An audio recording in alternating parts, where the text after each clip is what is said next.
Hola amigos, bienvenidos a este canal donde enseñaremos biología y anatomía a nivel preuniversitario. Tal vez no te guste el curso, tal vez no sea tu culpa, porque tal vez te lo enseñaron mal. Así que aquí intentaremos realizar las clases que vienen más en los exámenes de admisión de una manera didáctica, amena y sobre todo fácil de entender. ¿Te has puesto a pensar por qué no eres idéntico a tu papá o a tu mamá? Que a pesar de ser de la misma especie, tú y el compañero de tu costado no son idénticos. Pues todo ello tiene una explicación lógica, racional y sobre todo biológica, o sea, científica. Esa explicación se lleva a cabo o es gracias al tema que vamos a desarrollar el día de hoy. Y ese tema es la meiosis. 3, 2, 1. Me bloqueé.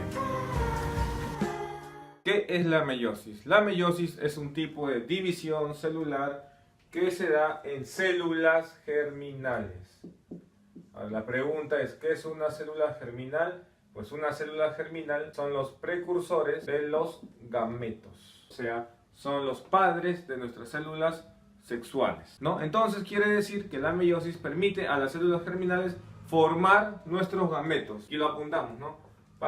Es una división celular que se da en células germinales para formar a las células sexuales. A esas células sexuales también se les conoce con el término de gameto. Entonces, por simple sentido común y simple lógica, la meiosis es un proceso que permite la formación de los gametos, sabiendo que los gametos son las células sexuales.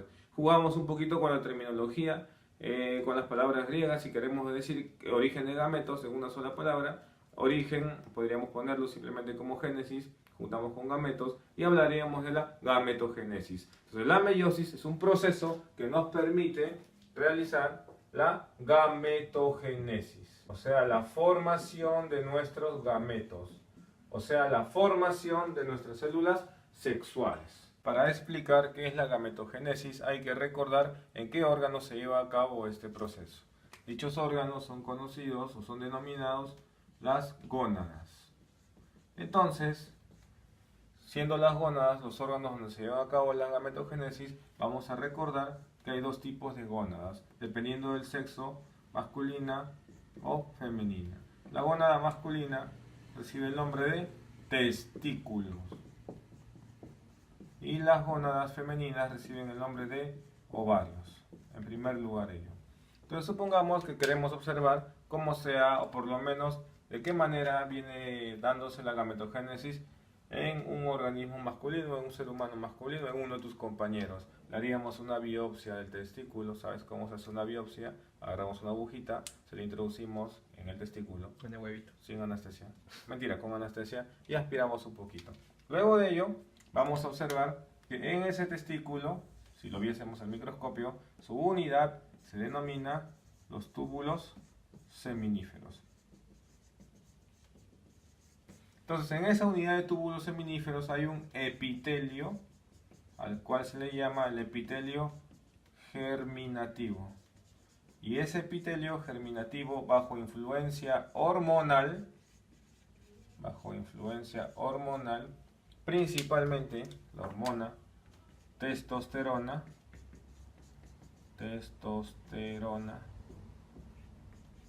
además, claro, de la hormona luteinizante y de la hormona folículo estimulante, van a estimular la producción de los espermatozoides, o sea, de la gametogénesis masculina. Entonces veamos ahora el proceso de gametogénesis de manera general. Mira a la pizarra, observa aquí. Entonces imaginemos que tenemos a esta célula germinal, que es la que va a realizar finalmente la meiosis. Pues le apuntamos acá, esa célula germinal será el gametogonio. Esa célula germinal, gametogonio, tendrá una carga biológica, una carga genética que se representa 2N. ¿Eso qué significa? Significa que es diploide. Y el término diploide, ¿qué quiere decir? Que tiene doble juego de cromosomas. Doble juego de cromosomas. Este gametogonio se dice que se desarrolla. La literatura nos dice que realiza divisiones mitósicas, hace mitosis, 4 mitosis. Producto de ese desarrollo, el gametogonio se va a convertir en el gametocito gametocito primario o gametocito 1. Sigue siendo diploide. Observa la carga nuclear. Para este ejemplo hemos puesto un par de cromosomas. Ese gametocito 1 va a experimentar la primera división meiósica, la primera meiosis, a la cual le ponemos meiosis 1. Y simplemente observando este gráfico bastante simple, te darás cuenta que los productos de la meiosis 1 presentan solo un cromosoma doble. Un cromosoma doble cada uno. Observa, presenta la mitad de cromosomas del progenitor, en este caso el gametocito 1. Como presenta la mitad de los cromosomas, se dice que en la meiosis 1 las células hijas tienen la mitad, o sea, la carga biológica, la carga genética se ha reducido. Como se ha reducido, se dice que la meiosis 1 es de índole reduccional. La meiosis 1 es reduccional. Profe, ¿por qué es reduccional? Porque las células que se obtienen, las células hijas en la meiosis 1, tienen la mitad de carga genética que la célula progenitora. Profe, ¿y cómo se llaman estas células hijas? Estas células hijas se denominan los gametocitos 2. Gametocito 2. Ahora, este gametocito 2 a su vez va a experimentar la segunda división meiósica, o sea, hace meiosis. Realiza la meiosis tipo 2. Y si tú te percatas, observa por favor, aquí en el gráfico, a partir de cada gametocito 2 se obtienen dos células hijas cada una, a las cuales se les va a denominar ya los gametos. Gameto inmaduro, claro, ¿no? Pero gameto al fin y al cabo. Entonces observa, cada uno de esos gametos también tiene un cromosoma, igual que la célula progenitora. Pero profe, acá hay un cromosoma doble, estas son cromosomas simples, correcto, pero al fin y al cabo en la contabilidad se va a ver que es un cromosoma. Entonces, como el número de cromosomas se mantiene, se dice que la meiosis 2 es de tipo ecuacional. Profe, ¿por qué será de tipo ecuacional? Entonces te pregunto, ¿qué cosa es una ecuación? Una ecuación es una igualdad. Por lo tanto, se dice que es ecuacional porque los gametos presentan la misma cantidad de cromosomas que el gametocito 2. Y eso es en la meiosis 2. Entonces, ¿qué conclusión podemos observar aquí o sacar de este gráfico bastante sencillo? Podemos decir que en la meiosis, a partir de una célula progenitora, se obtienen 4 células hijas. Que a partir de una célula se hacen 2 divisiones celulares consecutivas. Y además, si observas la carga genética, tienen una carga genética distinta a la célula progenitora. Por ese motivo se dice que en la meiosis las células hijas no son idénticas a la célula progenitora. Entonces, profe, son diferentes, hay una variación, correcto, hay una variabilidad. Esa es la importancia de la meiosis. ¿Por qué? Porque nos otorga la variabilidad en la formación de los gametos.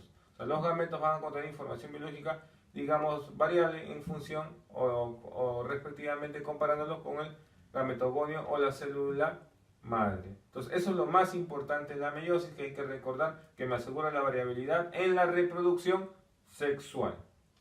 Bien, ahora imaginemos que estamos hablando acerca de la gametogénesis masculina.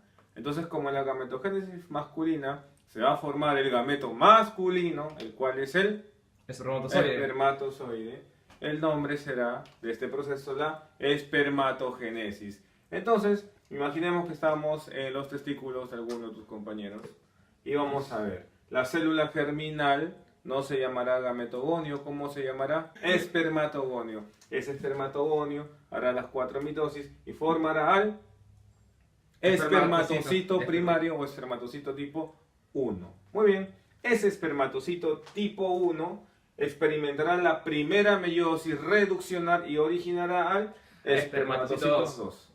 Brillante, muy bien. El cual hace la segunda meiosis y va a originar al espermatozoide. No, a la espermátide, te agarré.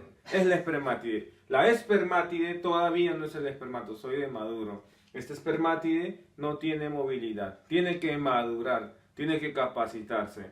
Profe, ¿dónde se capacita ese espermátide? En una región que está fuera del testículo, la cual se llama el epidídimo. Si me sigue la cámara y el camarógrafo hace su trabajo, como tienen que hacerlo, supongamos que dibujamos acá el testículo de un varón y se sabe por anatomía que presenta una pequeña capuchita.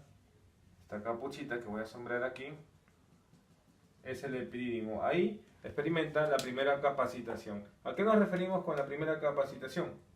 Quiere decir que adquiere cierto grado de movilidad. Si viésemos y quisiéramos fecundar o usar los espermatozoides para fecundar un óvulo, aún no lo pueden hacer.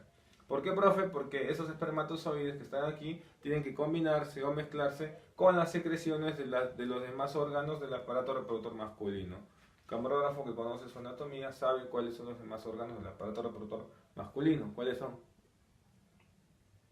Las vesículas seminales, muy bien. ¿Cuántas vesículas seminales tienes?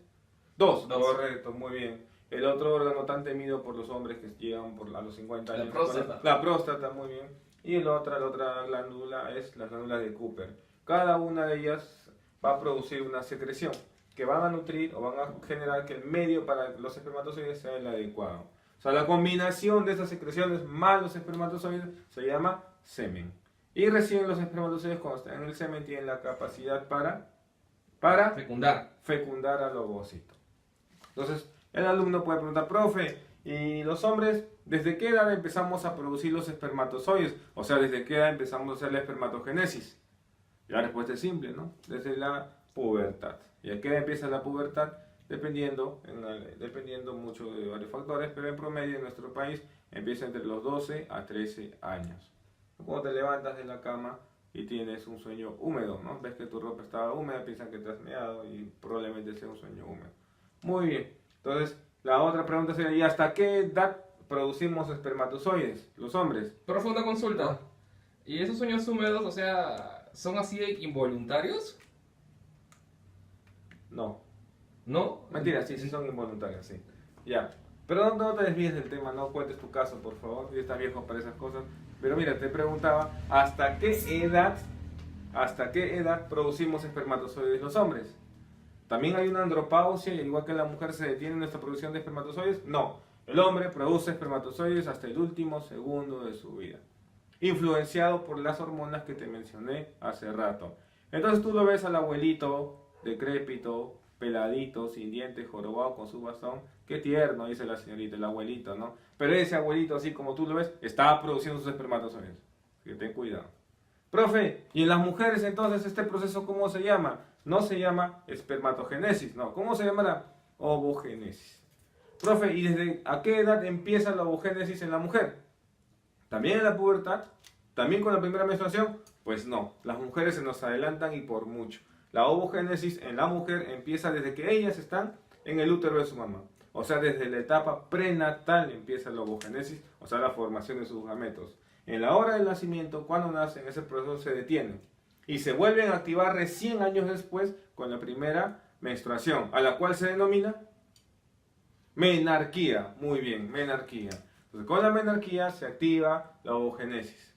Aún así, cada mes que pasa, la mujer se prepara para ser fecundada.